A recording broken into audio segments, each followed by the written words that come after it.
Day 3 में आपका बहुत बहुत स्वागत है दोस्तों। आप सभी लोग एनडीए की तैयारी कर रहे हैं। मैं आशा दिलाता हूं कि आप सब इस वीडियो को देखकर आप अपना जो है पूरा रिवीजन सीरीज लगाएंगे।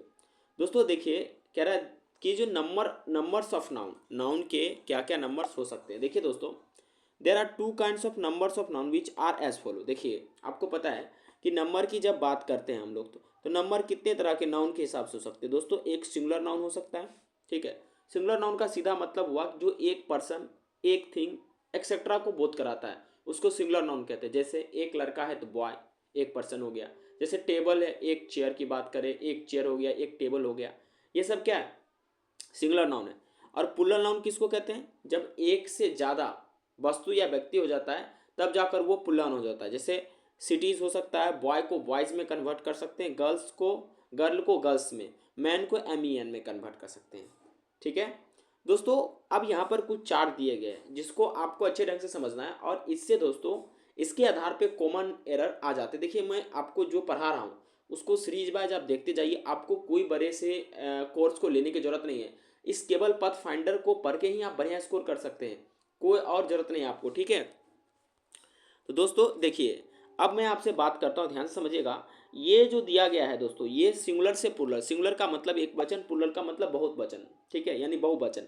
मेन एक आदमी, मेन मतलब बहुत सारे आदमी, ठीक है। ये कहाँ पर क्या इस्तेमाल होगा आप याद कीजिए। जब आपको मेन ये यूज होगा तो उसमें वर्ब सिंगुलर लगेगा। जैसे मेन प्लेज विथ नेचर, अगर मेन है तो इसमें प्ले हो जाएगा, ठीक है। जब दोस्तों यहाँ पर वर्ब सिंगुलर लगा, यहाँ पर वर्ब प्लूरल लगा, और इस पे कई बार एनडीए ने क्वेश्चन पूछा है। तो मैन का मैन हो जाएगा, वोमेन को केवल सारा सेम रहेगा, MEN करना है। फुट का फीट हो जाएगा, ठीक है। तूत का तीत हो जाएगा, माउस का माइस हो जाएगा। दोस्तों ये छोटी छोटी चीज़ें जो है एग्जाम में कई बार पूछ देता है और हम इस पर गौर भी नहीं करते। बस आपको ये ध्यान में रखना है, जब एक से अधिक महिलाएं हैं तो वोमेन कहेंगे, एक है तो वोमेन कहेंगे इसको, लेकिन MAN MEN में बदल जाता है, ठीक है। क्लियर बात? तो दोस्तों देखिए, अब आगे जो है, sometimes plurals are made by adding s to the principal word और कंपाउंड नाउन। दोस्तों जो प्रिंसिपल वर्ड है यानी कि जो शुरुआती वर्ड है उसमें एस लगाने से वो प्लूरल हो जाता है। जैसे brother in low, brother in लो को ब्रदर्स इन लो बोल सकते हैं। वाइस एडमायरल को वाइस एडमायरल्स बोल सकते हैं। कोर्ट मार्शल्स का कोर्ट्स मार्शल कह सकते हैं। कमांडर इन चीफ का कमांडर्स इन चीफ कह सकते हैं। रनर अप का रनर्स अप कह सकते हैं। लुकर ऑन का लुकर्स ऑन कह सकते हैं। दोस्तों ये बस आप देखिए कैसे brother in law brothers in law बन गया। दोस्तों इसके आधार पे क्वेश्चन कैसे आता है मैं आपको क्लियरली बता देता हूँ। दोस्तों इसके आधार पर जो क्वेश्चन आता है आपके एग्जाम में बहुत बढ़िया ढंग से बनता है। वो आपको एक क्वेश्चन दे देंगे और उसमें आपको पता भी नहीं चलेगा कि ये भाई साहब ये नंबर का एरर था, आप वहाँ पर मिस्टेक लगा करके चले आएंगे। लेकिन अगर आप दोस्तों ये पूरा सीरीज आप देखेंगे तो यकीन मानिए आपसे कोई भी दोस्तों मिस्टेक नहीं होगा। कुछ मिसलेनियस भी है, आप उसको सिर्फ पढ़िए, आपको ज़्यादा दिमाग पे प्रेशर लेना नहीं है, ठीक है। आपको सिर्फ पढ़ना है, उसी से आपका बहुत सारा क्वेश्चन हो जाएगा जब हम कॉमन एरर कराएंगे, ठीक है। जैसे ऑक्स का ऑक्सीन हो जाएगा, डेटम का डेटा हो जाएगा, मीडियम का मीडिया हो जाएगा, स्ट्रेटम का स्ट्राटा हो जाएगा, इंडेक्स का इंडाइसेस हो जाएगा, फार्मूला का फार्मूले हो जाएगा, लेकुना का लेकुने हो जाएगा, एलमुनस का एलमुनी हो जाएगा, ठीक है। ये सब दोस्तों जब ये सारा का सारा आपको दिखे तो वर्ब सिंगुलर लगाना है, जब ये दिखे तो वर्ब प्लूरल लगाना है। ये बेसिक बातें मैं बार बार आपको बता रहा हूँ, ठीक है। इरेटम का इरेटा हो जाएगा, सिलेबस का सिलेबी हो जाएगा, ठीक है। क्लियर बात? इन सबों में जो सबसे ज़्यादा महत्वपूर्ण है दोस्तों, उसमें सबसे ज़्यादा महत्वपूर्ण है आपका कौन? जैसे नाउन हो गया, सीप हो गया, डियर हो गया, ऑफ स्प्रिंग हो गया, कोड हो गया, फिश हो गया, सैल्मन भी मछली का एक टाइप है। ये सब दोनों नंबर्स के सेम रहते हैं। जैसे सिप है, एक से ज़्यादा सिप है फिर भी सिप कह सकते हैं, सिप्स नहीं कह सकते इसमें। डियर को एक से ज़्यादा डियर है तो डियर ही रहेगा, डियर्स नहीं होगा, ठीक है। फिश एक से ज़्यादा है, फिशेस नहीं करेंगे, फिश ही रखेंगे। ये दोनों नंबर के लिए सेम होता है, ठीक है। ये आई होप आपको ये समझ में आया होगा दोस्तों जो मैं आपको बता रहा हूँ, ठीक है। अब दोस्तों यहाँ से ये बात आपका क्लियर हो गया। आई होप आपको ये समझ में आया होगा जो मैं आपको बताने की कोशिश कर रहा हूँ, ठीक है। अब दोस्तों अगला जो पॉइंट ऑफ डिस्कशन है, ठीक है, देखिए आपको ये पूरा डिस्कशन पहले होगा इसमें और उसके बाद एरर ऑफ क्वेश्चन भी आएगा, ठीक है। तो दोस्तों हम लोग जो है इसी वीडियो में केस को देख लेते हैं। देखिए केसेस क्या होता है, ठीक है। केस का मतलब वो कारक, ठीक है। केस बेसिकली तीन तरह का होता है, आप लोग पढ़े, नॉमिनेटिव केस, ठीक है। देखिए अगर सिंपल सा बात है, नॉमिनेटिव केस का सीधा मतलब समझिए, जो भी कोई सेंटेंस लिखा है अगर उसका ये सब्जेक्ट के रूप में नाउन या प्रोनाउन आए तो वो नॉमिनेटिव केस कहलाता है। ठीक है, कोई भी वर्ब का अगर सब्जेक्ट के रूप में नाउन या प्रोनाउन आए तो वो जो शब्द नाउन या प्रोनाउन आ रहा है उसको नॉमिनेटिव केस कहते हैं। जैसे Sachin Tendulkar scored a century. ठीक है, तो दोस्तों आप कैसे पता कीजिएगा कि ये नॉमिनेटिव केस है? तो आप डायरेक्ट पूछिए, हु करके पूछिए। ठीक है, अगर एक्टिव सेंटेंस है हु करके पूछिए, अगर पैसिव सेंटेंस है तो व्हाट करके पूछिए। जब आप हु करके पूछेंगे हु स्कोर्ड अ सेंचुरी तो आपको सचिन तेंदुलकर आंसर मिलेगा दोस्तों, वही नॉमिनेटिव केस होगा। या आप सीधा समझिए, जितने भी पर्सनल प्रोनाउन है जैसे I we you they he she it, ठीक है, या कोई नाम, उसको दोस्तों हम नॉमिनेटिव केस में रखते हैं। यानी कि जो वर्ब का सब्जेक्ट के रूप में काम करता है, वर्ब के सब्जेक्ट के रूप में कौन काम करता है? अक्सर नाउन या प्रोनाउन करता है काम, तो वो दोस्तों नॉमिनेटिव केस हो जाएगा। ठीक है, अगला है दोस्तों ऑब्जेक्टिव केस।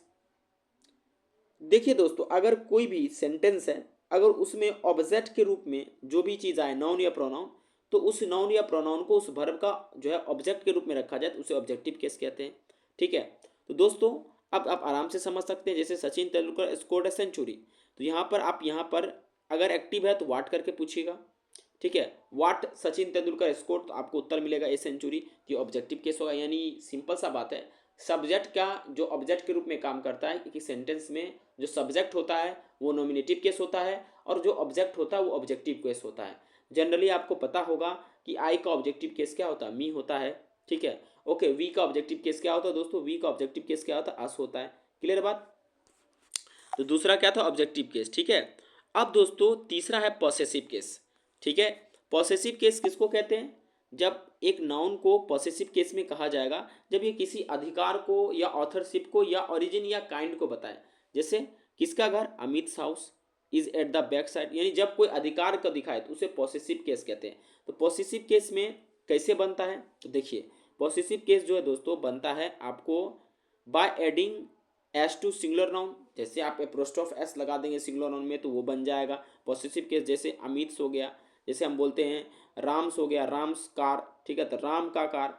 ठीक है, या इसको दूसरे शब्द में ऐसे भी बोला जाता है the car of A Ram, the car of Ram.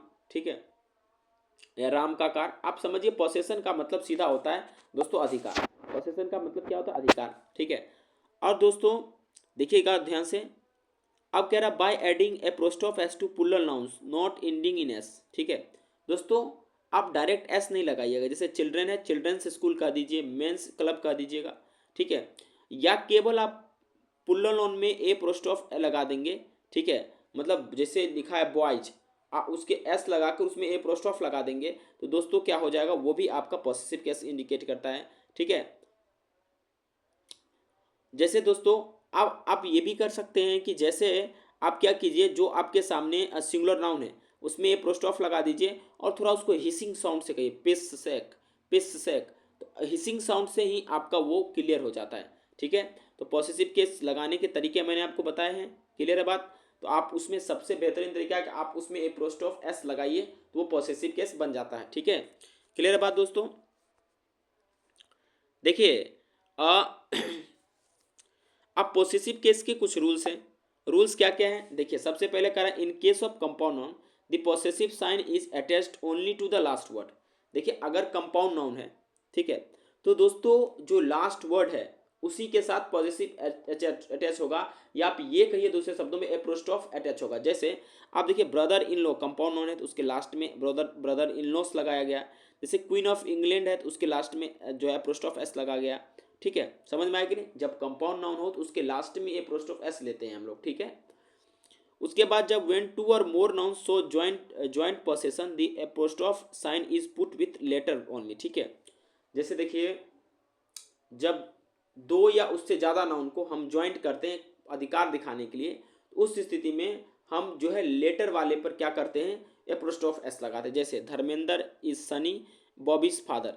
Dharmendra कौन है? सनी का और बॉबी दोनों का पिता। इससे पता चल जाता है दोनों का, बॉबीज यानी बॉबी का भी और सनी का भी एंड से कनेक्टेड है। तो एप्रोस्ट्रोफ एस सेकेंड वाला में इसी लगाए, क्योंकि पहले वाले में लगाते तो सेकेंड का बोध नहीं करता। ठीक है, क्लियर है बात दोस्तों? देखिए आगे बात हम करते हैं द एडवर्ब। ठीक है, सॉरी माफ कीजिएगा, the word his, hers, its, theirs, yours, ours possessive and they are not written with the possessive sign. दोस्तों ये पॉसेसिव है, इसमें पॉसेसिव साइन लगाने की कोई जरूरत नहीं है। जैसे इस पे एनडीए ने क्वेश्चन पूछा, जैसे हम योर के साथ ऐसे नहीं लगाएंगे योर्स, ये गलत हो जाएगा।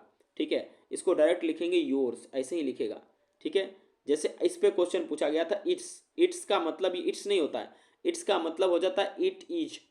ठीक है, इस पे जो है एक बार इंडिया ने क्वेश्चन पूछा था गंगा एंड इट्स ट्रिब्यूटरी, आपको याद होगा क्वेश्चन, तो ये इट्स ऐसे लिखा जाता है। अगर ऐसे हम इट्स लिखते हैं समझ जाइए इट इज ये हो गया। क्लियर है बात। तो दोस्तों जो भी पॉसेसिव साइन वाली चीज़ें हैं जैसे his, her, its, theirs, yours, उसको जैसे ही उसमें एपोस्ट्रोफ एस लगाए तो उसका मीनिंग चेंज हो जाता है, वो पोसेशन में नहीं रहता। इसका बात आप ध्यान में रखिए, अगर इस पे एनडीए ने क्वेश्चन पूछा है इसलिए इस बुक में दिया है, हो सकता है आने वाले सालों में इस पे आधारित क्वेश्चन पूछ भी दे।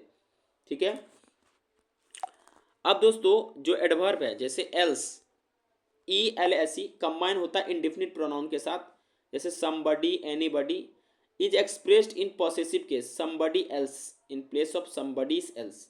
ठीक है, क्या कह रहा है कि देखिए यहाँ पर इसको समझाते और कि जब समबडी और एनीबडी लिखा है उसमें एल्स का इस्तेमाल करना हो तो उसमें कैसे इस्तेमाल करेंगे, ध्यान से समझिएगा।